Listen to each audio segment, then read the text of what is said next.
তিনি Egyptian king Mohamed Salah. English লিগের দল লিভারপুলে যোগ দেওয়ার পর থেকে ধারাবাহিক পারফর্ম করে নিজেকে নিয়ে যাচ্ছেন ক্লাব কিংবদন্তির কাতারে। তবু মোহামেদ সালাহ যেন মুকুটহীন সম্রাট। ৩২ বছর বয়সী এই ফুটবলার এবার নিজেকে নিয়েছেন আরও উপরে।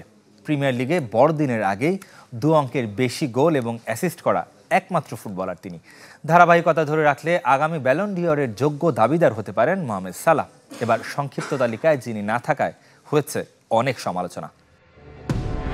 সমসাময়িক ফুটবলে মেসি, রোনালদো, নেইমার, ভিনি, এমবাপ্পেদের ভিড়ে প্রাপ্য সম্মানটা বুঝি পান না মোহামেদ সালাহর মতো ফুটবলাররা। নিজ দেশ মিশর ও ক্লাব লিভারপুলে যিনি আপাদমস্তক এক রাজপুত্র। ধারাবাহিক পারফরমেন্সে জানান দিয়েই চলেছেন নিজের প্রতিভা। ইংলিশ প্রিমিয়ার লিগের এবারের সিজনে গড়েছেন একাধিক কীর্তি।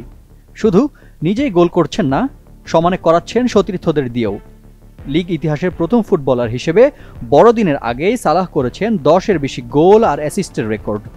16 ম্যাচে সালাহর নামের পাশে 15 গোল আর 11 অ্যাসিস্ট। ইংল্যান্ডে আসার পর টানা 8 সিজনে 10-এর বেশি গোল করা একমাত্র ফুটবলারের কীর্তি তার নামের পাশে। অলরেডদের হয়ে নিজের প্রথম বছরে ছিলেন সবচেয়ে রঙিন।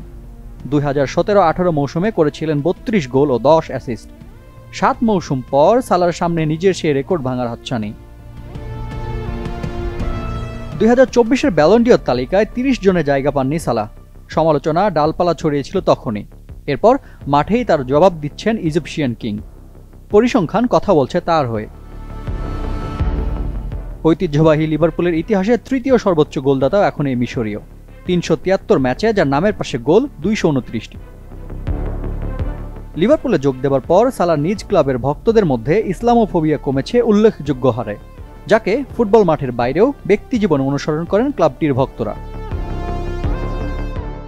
বর্তমান চুক্তিতে এটি অলরেড জার্সিতে সালাহর শেষ সিজন। ম্যান সিটির বিপক্ষে ম্যাচের পর নিজ মুখে বলেছিলেন সে কথা। তবে এমন সোনার ডিম পাড়া হাঁসকে এত সহজে হাতছাড়া করতে চাইবে অলরেড? রিফাত হোসেন, চ্যানেল 24। বছর শেষের খুশি নগদে হবে বেশি। নগদ পেমেন্টে নির্দিষ্ট ক্যাটাগরির কেনাকাটায় 300 টাকা পর্যন্ত ক্যাশব্যাক।